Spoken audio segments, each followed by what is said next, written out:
Praise the Lord everyone. आज एही morning devotion रे प्रभुंकर वाक्य आसु आमे किछि चिंता करिबा। निश्चित भाव रे मु आशा करे एवं विश्वास करे एही वाक्य एही शिक्षा आपनक पाई एक एनलाइटमेंट रो कार्य करिवो, कारण एवरी मॉर्निंग एनलाइटमेंट सर्विस रे आमे माने देखि थाउ जे कोनोसी परिवर्तन एवं जीवन रो को सजाड़ीबार विषय, कारण परमेश्वर वाक्य रो सदा सर्वदा हमको शिक्षा दे आसु अछंती। हम विश्वास करे दृढ़ता सहित जे प्रभु दैनंदिन जीवन रे हमको पढ़ाई नउछंती। आज चिंताधारा निमंते आम देखा बाइबल रू ताहले आपण माने काढ़ी पारिबे बाइबल रू उपदेशक तार 9 अध्याय। यदि आपन को पाखरे बाइबल अछि ताहले काढ़ी पारिबे अथवा आपण सुनि पारिबे। उपदेशक 9 अध्याय 11 पद आ 12 पद जे पढ़िबा ए जगह रे गोटे गुरुत्वपूर्ण शिक्षा दिया जाउछि। गुरुत्वपूर्ण शिक्षा पढ़िबा को चाहिबी। 11 पद रे लिखा जाय, मु फेरी सूर्य तळे देखिली जे द्रुतगामी मानंकु बाजी, वीर मानंकु जय, अथवा ज्ञानी मानंकु अन्न, अथवा बुद्धिमान लोक मानंकु धन, अथवा पंडित मानंकु अनुग्रह लब्ध हुए नाही, मात्र समस्तंक प्रति समय ओ दैविक घटना बा दैव घटना अटे लिखा जाय अछि। तमाने बुझिबा आवश्यक अटे मोर प्रिय माने। ए जो 11 पद रे हम देखु अछु एक निर्दिष्ट व्यक्ति विशेषकर नाम, निर्दिष्ट एक विषय वस्तुर नाम ए जगह उल्लेख करा जायछि। किंतु प्रभु ए वाक्य हमको कोन शिक्षा देबाकू चाहंती तामे जदि एनालाइज करिबा, जदि चिंता करिबा, ताले कहा जाउछि आपण माने ध्यान देई पारिबे। ए पदरे प्रथम रे कहा जाउछि, मु फेरी सूर्य तळे देखिली जे द्रुतगामी मनुष्यर बाजी बोली कहा जाउछि।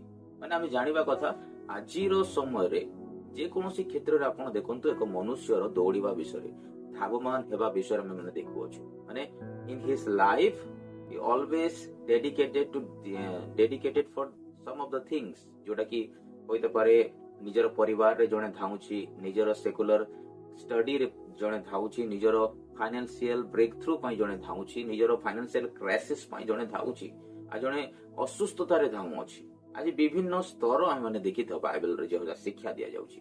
तो मनुष्य रो जीवन रे एक चला पथर बाट प्रस्तुत करा जाय अछि। आ सेही चला पथर बाट रे से व्यक्ति सब बेले धाउछि, सब बेले चालुछि, सब बेले गमन करूछि। किंतु ए जगह हम देखु छु एहा एक स्वाभाविक विषय अटे जे प्रत्येकक जीवन रे एही धावमान एही दौड़िबा विषय माने देखि पारि थाउ। प्रत्येकक विषय रे पुनी कहा जाउछि मनुष्य को बाजी कि वीर माननकु जय, अबा ज्ञानी माननकु अन्न, कि अबा बुद्धिमान लोक माननकु धन, अथवा पंडित माननकु अनुग्रह लब्ध हुए नाही, मात्र समस्तंक प्रति समय ओ दैव घटना अटे। मैं बारंबार विषय को पढ़ुची, कारण आम बुझी पारिबा जे ए जगह जो व्यक्ति मानक नाम दिया जाइछि। देखंतु वीर मानकु जय बोली कहा जाउछि। प्रत्येक वीर मानकर गोटे लक्ष्य थाए जे से माने कोन करि पारबे, जय करि पारबे। आ जय हेउछि तांकर अचीवमेंट। जदि आमे आज जय प्राप्त हेबाकू चाहू अछु, जय प्राप्त व्यक्ति हेबाकू चाहू छु, ताहले आमे माने भीरुतार जीवन काटी पारिबा नाही। आमे माने जय पाइबा पाई, एक विजयी रो ध्वजा पाइबा पाई हमनको वीर पुरुष हेबाकू पड़िबो। सेकेंडली कहा जाउछि जे अबा ज्ञानी मानकु अन्न, जो मानक पाखरे ज्ञान अछि से माने अन्न भोजन करिवे, फिजिकली भावरे हो, स्पिरिचुअल भावरे हो, आत्मिकतारे मध्ये अन्न पाइबे एवं जागतिकतारे मध्ये से माने अन्न पाइबे, because of their knowledge and wisdom. हम जानो ज्ञानी लोक मानक पाखरे प्रत्येक विषयर सॉल्यूशन थाए। पुनी कहा जाउछि कि अबा बुद्धिमान लोक मानकु धन। आज जदि जने व्यक्ति बुद्धि रे तार कार्य को करू अछि, then definitely even he will earn something different way रे। बुझी परछंती ना? तो धन आसीबा पछरे बुद्धिर आवश्यक पड़ी थाए। बुद्धिर आवश्यक बहुत बहुत दरकार अटे। पुनी कहा जाउछि अथवा पंडित माननकु अनुग्रह लब्ध हुए नाही। माने पंडित माननकु अनुग्रह लब्ध हुए नाही। जदि आज पंडित अछि जणे ईश्वरकर वाक्य रे से अवमानना करू अछि, ताहले से ज्ञान वृथा अटे। तो एही सब पॉइंट्स को मु आपनको गोटे स्थान रे केंद्रित करबा को चाहिबी। जदि गोटे व्यक्ति धाउछि तार प्रतिदिन जीवन रे, तार लाइफ स्टाइल रे, तामे देखु समस्त विषय रे से धाउछि, तथापि मध्य ए जगह रे जो व्यक्ति विशेष मानकर नाम को उल्लेख करा जायछि। माने वीर वर्ल्ड रा टॉप मोस्ट हमें देखो वीर स्ट्रांग पर्सन मान को चूज करा जाए। Even kings are also selecting some of the time से माने कोन करथिले, वीर मान को बाछुथिले राजा माने, कारण से मान को जय प्राप्त करबार थिला। ज्ञानी मान को बाछुथिले कारण से मानकर ज्ञान रे से माने बहुत विषय को अर्ण करि पारबे। ମାନେ ଜ୍ଞାନରେ କଣ କରିପାରିବେ ନା ବୁଦ୍ଧି ବ୍ୟକ୍ତି ଜ୍ଞାନୀ ବ୍ୟକ୍ତି ମାନଙ୍କୁ ନେଇ ସେମାନଙ୍କର ମିନିଷ୍ଟ୍ରିରେ ତାଙ୍କର ସେବା କାର୍ଯ୍ୟରେ ତାଙ୍କର କିଙ୍ଗଡମ ରେ ସେମାନେ କଣ କରିବେ ରାଜତ୍ୱ କରିପାରିବେ। ଯୋସେଫ ଯେତେବେଳେ ଜ୍ଞାନକୁ ଆମେ ଦେଖୁ ସେହି ଜ୍ଞାନ ପାଇଁ ବୋଲି ସେ ରାଜା ହେଲେ। ଆମେ ଯେତେବେଳେ ମଧ୍ୟ ପରମେଶ୍ୱର ଗୋଟେ ବ୍ୟକ୍ତିକୁ ଜ୍ଞାନୀ ଭାବରେ ନିୟୋଜିତ କରିଛନ୍ତି ସେହି ଜ୍ଞାନକୁ ଲୋକମାନେ ପସନ୍ଦ କରିଛନ୍ତି। ଅଥବା ଆମେ ଏହା ବୁଝିପାରିବା ଅନେକ ସମୟରେ ଏହି ଜ୍ଞାନୀ ବ୍ୟକ୍ତି ମାନଙ୍କ ଦ୍ଵାରା ପରିବର୍ତ୍ତନ ତାର ଜୀବନ ପରିବର୍ତ୍ତନ ତାର ସମୟ ଆସିଅଛି। ତ ଏହି ଜାଗାରେ ଯୋଉ ଉଲ୍ଲେଖ କରିବାର ବିଷୟ ଜ୍ଞାନୀ ସୋଲୋମନ ଲେଖୁଛନ୍ତି ପୁସ୍ତକକୁ ଆଉ କହୁଛନ୍ତି ଯେ ଏହି ସମସ୍ତ ବିଷୟ ଥିଲେ ମଧ୍ୟ ଆଜି କଣ ଘଟୁଛି ପଣ୍ଡିତ ମାନଙ୍କୁ ଅନୁଗ୍ରହ ଲବ୍ଧ ହୁଏ ନାହିଁ ମାତ୍ର ସମସ୍ତଙ୍କ ପ୍ରତି ସମୟ ଓ ଦୈବ ଘଟଣା ଘଟେ ବୋଲି ଲେଖାଯାଇଛି।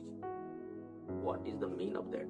କଣ ଆମେ ବୁଝୁଛୁ ଯାହା ମଧ୍ୟ ଆମ ଲାଇଫରେ ଆମେ ଆଚିଭ୍ କରୁ କିନ୍ତୁ ପ୍ରତ୍ୟେକଙ୍କ ପାଇଁ ଟାସ୍କ ଇଜ ଅଲରେଡି ପ୍ରିପେୟାର୍ଡ। ପ୍ରତ୍ୟେକଙ୍କ ପାଇଁ ଆମେ ଦେଖୁ ଯେ ଗୋଟିଏ ପରୀକ୍ଷା ରହିଅଛି ପ୍ରତ୍ୟେକ ପାଇଁ ଧାର୍ମିକ ପ୍ରତି ଅଧାର୍ମିକ ପ୍ରତି ପରୀକ୍ଷା ନିଶ୍ଚିତ ଭାବରେ ଅଛି। ଯଦି ଶୈତାନ ଯୀଶୁଙ୍କୁ ଛାଡ଼ିଲା ନାହିଁ ତାହେଲେ ଆମେ କିପରି କହିପାରିବା ଯେ ଆମ ପାଇଁ ପରୀକ୍ଷା ନାହିଁ? କାରଣ ପରୀକ୍ଷା ମନୁଷ୍ୟ ଜୀବନରେ ଆସିଥାଏ କିନ୍ତୁ ତାହା ଭିନ୍ନ ଭିନ୍ନ ଦୃଷ୍ଟିକୋଣରୁ ଆମକୁ ବୁଝିବା ଆବଶ୍ୟକ। ମୁଁ ଆଜି ରଖିବାକୁ ଚାହିଁବି ସେହି ପରୀକ୍ଷା ଯୋଉ ପରୀକ୍ଷା କି ପରମେଶ୍ୱରଙ୍କର ଦ୍ଵାରା ଆସିଥାଏ ଏବଂ ପରମେଶ୍ୱରଙ୍କର ବିନା ମଧ୍ୟ ଆସିଥାଏ।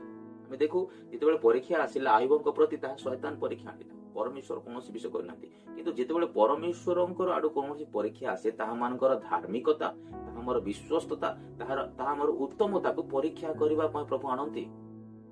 ଯାକୁବରେ ଲେଖାଯାଇଛି ଯେ ଯଦି ଆମେ ଦେଖିବା ତାର ପ୍ରଥମ ଅଧ୍ୟାୟ ତାର 2 ଅଧ୍ୟାୟ ଯଦି ଦେଖିବା ତାହେଲେ ସେ ଜାଗାରେ ପରୀକ୍ଷା ବିଷୟରେ କୁହାଯାଇଛି।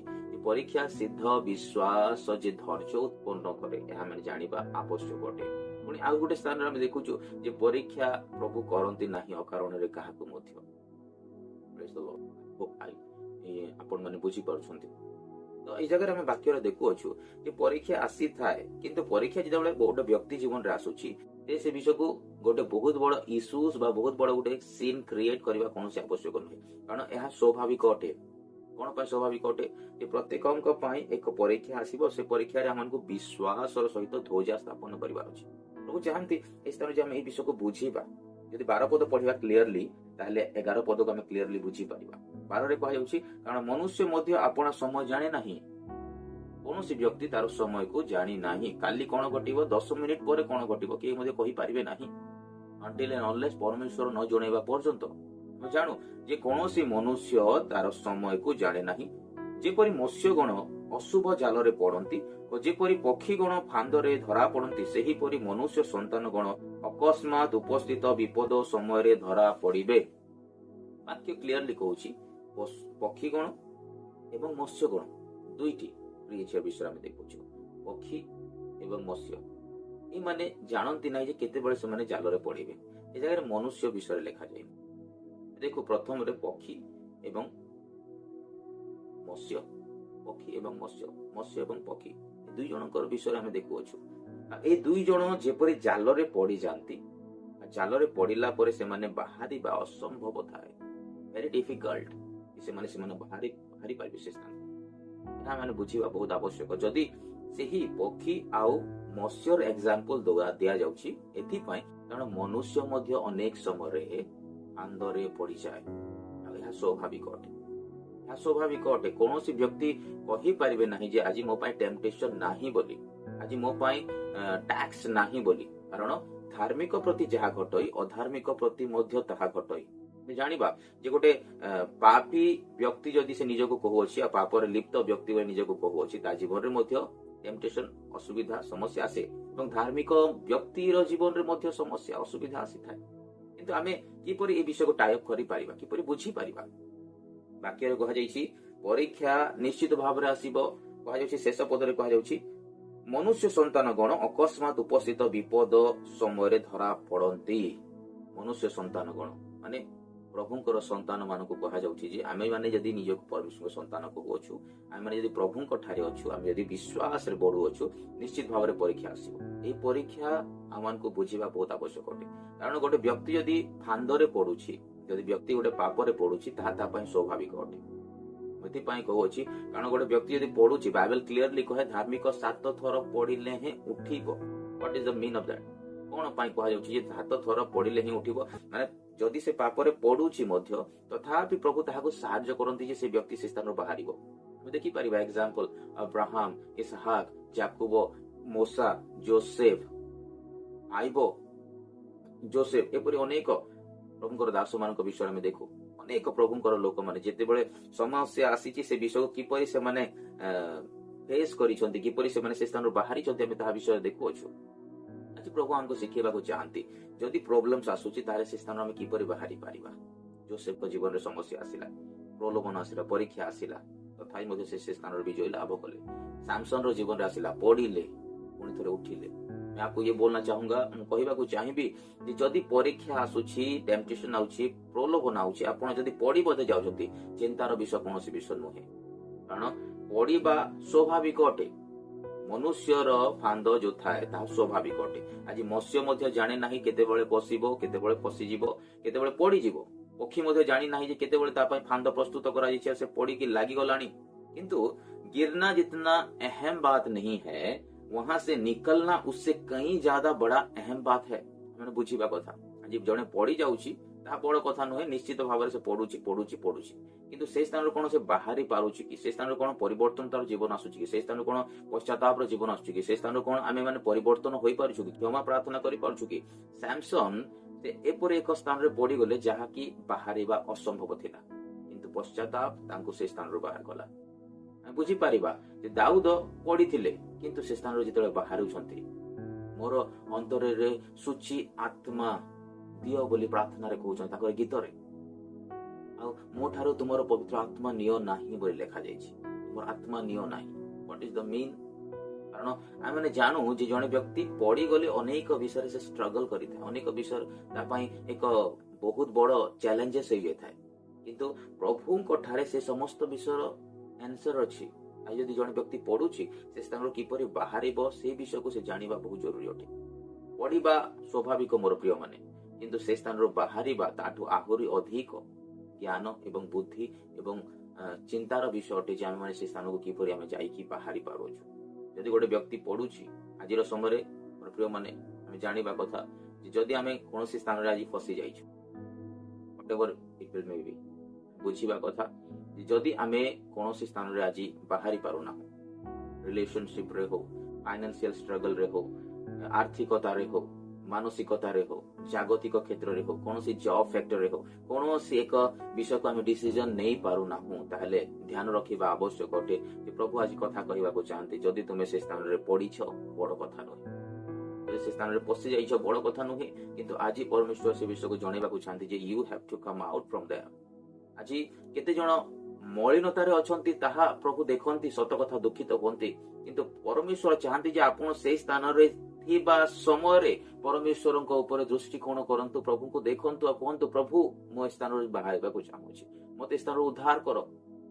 प्रभु उद्धारर पथ प्रस्तुत करंती, प्रथम करंती 10 रे लिखा जाय। जानो जदि गोटे व्यक्ति पढुछि यह स्वाभाविक अटे, किंतु प्रभु कहउछंती जे से उद्धार पथ प्रस्तुत करंती। What is the mean?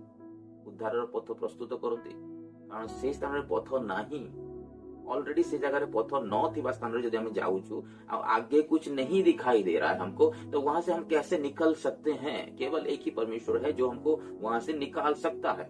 प्रभु से जगह रे कहउछंती जे आमे तुम पई उद्धारर पथ प्रस्तुत करिबा। प्रिय माने मु स्मरण कर देबाको चाहिबी, जेतेबेले उद्धारर पथ न थिला, आगरे सुफ सागर, पछरे सैन्य दल, सेतेबेले सेमानकर कोनोसी ऑप्शन न थिला, केवल मर्मरिंग, केवल गिल्ट, केवल कुड़कुड़ापन आमे देखुछु। से जगह रे क्रोध आरंभ हो जाउछि। जब कुछ नहीं दिखाई देता वहां हमारा क्रोध बढ़ जाता है। हमें जानिबा कथा आजी आमान को मध्य यदि क्रोध आसुछि ताहले आमे माने आगो को देखि पारु ना हूं, हमारा आंख जो है ना वो पट्टी में बंधा जाता है। बुझिबा कथा जे प्रभु आमान को सही पथ को देखै पारिबे। सेमानक पाई सही समुद्र एक पथ हैला, सही समुद्र रे से माने चाली के आगो गले। आज जे कोनोसी फांदरे, जे कोनोसी गभीर स्थान रे जदि आमे फसी जाइछु ताहले से स्थान रो बाहरिबा परमेश्वर को पाई एक चैलेंजिंग अटे। आमान को जो चैलेंज आमे नै था परमेश्वर ताहा आमान को काढिबा न काढिया पर्यंत से विषय को चिंता रे रखंती। भावंतु नहीं जे मैं केवल चिंता कर रहा हूं, मैं केवल ये कर रहा हूं, मैं केवल वो कर रहा हूं, मु खाली ए समस्त विषय भावुची ना। ମୁଁ ଯଦି ଚିନ୍ତା କରୁଛି ତାହେଲେ ମୋ ବାପା ମଧ୍ୟ ମୋ ପାଇଁ ଚିନ୍ତା କରନ୍ତି। ମୋ ସନ୍ତାନକୁ ମୁଁ କିପରି ସେ ସ୍ଥାନରୁ ବାହାର କରିବି, ଏହା ପିତାଙ୍କର ଇଚ୍ଛା ଅଟେ। ପିତା କେବେ ମଧ୍ୟ ସନ୍ତାନର ଦୁଃଖକୁ ଦେଖିପାରନ୍ତି ନାହିଁ। ଆଜି ବୁଝିବା ଆବଶ୍ୟକ ମୋର ପ୍ରିୟମାନେ। ଆମେ ଯଦି କୌଣସି ସ୍ଥାନରେ ଅକସ୍ମାତ୍ ଲେଖାଯାଏ ମନୁଷ୍ୟ ସନ୍ତାନ ଗଣ ଅକସ୍ମାତ୍ ଉପସ୍ଥିତ ବିପଦ ସମୟରେ ଧରା ପଡନ୍ତି। ଯଦି ଧରା ପଡୁଛୁ, ଯଦି କୌଣସି ସମସ୍ୟା देखा जाउछि, तथापि मध्य प्रभु सही स्थानरू बाहर करेंगे। आज अगर कोई महल में है ना, परमेश्वर वो महल से उसको कब निकालेगा पता है? जब वो अपने जीवन में परमेश्वर को पहला स्थान देगा, परमेश्वर के सामने अपने सारे गलती को स्वीकार करेगा, परमेश्वर के सामने अपने सारे विषय को बोलेगा प्रभु मुझे क्षमा कर दे। तब परमेश्वर महल से महल को लेके जाएगा और वो महल हमारे लिए पहले से बना हुआ है। प्रभुଙ୍କର ଉପସ୍ଥିତି ଏକ କଣ ଗୋଟେ ଜାଣିଛନ୍ତି ନା, ଏକ ରାଜକୀୟ ଉପସ୍ଥିତିକୁ ଅନୁଭବ କରିବାର ସ୍ଥାନ। ପ୍ରଭୁଙ୍କର ଉପସ୍ଥିତି ଏକ ଏପରି ସ୍ଥାନ ଯାହାକି ଗୋଟେ ସ୍ୱର୍ଗର ରାଜମହଲ ଅଟେ। ଆଜି ଜଗତରେ ଥିବା ସମୟରେ କଣ ଆମେ ସେ ଉପସ୍ଥିତିରେ ଯାଇପାରୁଛୁ କି? Very important two no about that କି ଆଜି ଆମେ ଯଦି ମଳିନତାରେ ଅଛୁ ତାହେଲେ କେତେବେଳେ ସେ ଆମେ ମଳିନତାରୁ ବାହାରି ଈଶ୍ୱରଙ୍କର ସହଭାଗିତାର ଆନନ୍ଦ କରିପାରିବା? ଯେତେବେଳେ ପର୍ଯ୍ୟନ୍ତ ଆମେ ପରମେଶ୍ୱରଙ୍କ ଦୃଷ୍ଟିରେ ନିଜକୁ ଶୁଦ୍ଧ କରିନା, ନିଜକୁ ପବିତ୍ର କରିନା। ଆଜି ପରମେଶ୍ୱର ଚାହାନ୍ତି ଯେ ଆମେ ମାନେ ନିଜ ଜୀବନକୁ କଣ କରିବା ନା ବାରମ୍ବାର ପରମେଶ୍ୱରଙ୍କ ଦୃଷ୍ଟିରେ ସମର୍ପିତ କରିବା, ଯାହା ଫଳରେ ପ୍ରଭୁ ଆମକୁ ଆଶୀର୍ବାଦ କରିବେ। ପ୍ରଭୁ ଆଜିର ଚିନ୍ତାଧାରାରେ ଆମ ପ୍ରତ୍ୟେକଙ୍କୁ ଆଶୀର୍ବାଦ କରନ୍ତୁ। ପ୍ରଭୁ ଆମେ ଧନ୍ୟବାଦ ଦଉଛୁ ବାକ୍ୟ ପାଇଁ। ତୁମେ ଯେଉଁ ବିଷୟ ଆମକୁ ଜଣାଇଲ ପ୍ରଭୁ ଆଜିର ଏହି ପ୍ରାତଃ କାଳରେ, ପ୍ରଭୁ ତୁମେ ଯାହା କିଛି ମଧ୍ୟ କହିଥାଅ ଆମ ମାନଙ୍କର ପରିବର୍ତ୍ତନତା, ମାନଙ୍କର ଚକ୍ଷୁକୁ ଉନ୍ମୁକ୍ତ କରିବା ନିମନ୍ତେ, ଖୋଲିବା ନିମନ୍ତେ ପ୍ରଭୁ ଆମେ ଧନ୍ୟବାଦ ଦଉଛୁ ସେହି ବାକ୍ୟ ପାଇଁ ଯାହା ମାନଙ୍କ ଜୀବନରେ ପ୍ରଯୁଜ୍ୟ ଅଟେ। ଆଜି ଯଦି କୌଣସି ଭାଇ ବା ଭଉଣୀଙ୍କ ଜୀବନରେ ପ୍ରଭୁ ସମସ୍ୟା ଥାଏ, ଅସୁବିଧା ଥାଏ, ତାହେଲେ ପ୍ରଭୁ ସେହି ସମସ୍ତ ବିଷୟରୁ ତୁମେ କେବଳ କାଢି ପାରିବ। ତୁମେ ଉଦ୍ଧାରର ପଥ ପ୍ରସ୍ତୁତ କରିଥାଅ ପ୍ରଭୁ। We thank you and praise your name. ଧନ୍ୟବାଦ ଦଉଛୁ ଏହି ସମୟରେ ଆମେ ଯାହା କିଛି ଚିନ୍ତା କରିଅଛୁ ଆଜି ପରେ ଆମେ ଗଭୀରତାରେ ବୁଝିପାରି ଗୋଟେ ଡିସିଜନ ମେକର ହେଇପାରିବ ପ୍ରଭୁ। ଆମର ଲାଇଫ को एनलाइट करो जेपर हमें माने आहुरी तुम राज्य रे वृद्धि पाई पारिबो। एक सिंगल मिस्टेक प्रभु हमारा से हमसे हो जाता है और वो सिंगल मिस्टेक के लिए प्रभु हम और भी गहरा गहरा गहरा चले जाते हैं। आज मैं प्रार्थना करू प्रभु जैसे छोट छोट भूल रु प्रभु हमको तुम्हें बाहर करो, जेपरि संपूर्ण भाव रे तुम सहित लागि पारिबो, तुम सहित बढ़ी पारिबो। ये प्रार्थना करू। प्रार्थना सुनले बड़ी धन्यवाद दे यीशु तुम प्रिय नाम रे मांगू।